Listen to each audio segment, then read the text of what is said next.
Welcome back, writers. Today we are going to talk about how writers write close in endings to their stories.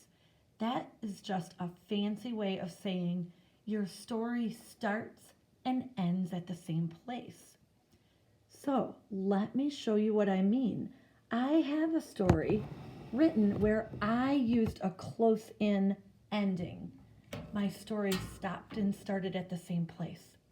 Listen, I went bowling at the bowling alley. I put on my shoes and I found a bowling ball to use. I rolled the ball and hit 4 pins. I was so excited, I thought I would burst. So, writers, if you notice, my story started at the bowling alley and it told what I did first, next, and last. And at the end of my story, I'm still at the bowling alley. I focused in on one small moment. If I took my next story, first I washed my hands. Next, I sat down at the table. Last, I ate my pizza. Again, I focused in on one small moment of getting ready and eating dinner.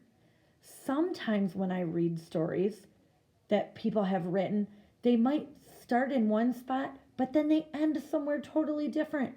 Like I've seen stories that said, first I went to school, then I went home, and last I went to bed.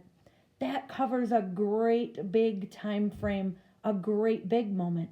Remember, we want to focus in on one small moment.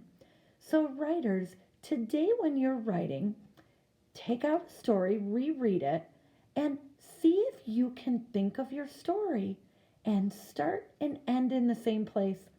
I started and ended at the bowling alley, or I started and ended at my house having dinner. See if you can zoom in on that one small moment so that your reader,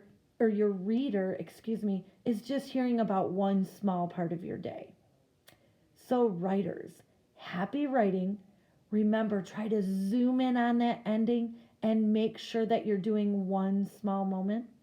I will see you soon. I hope you have a super rest of your day. Happy writing.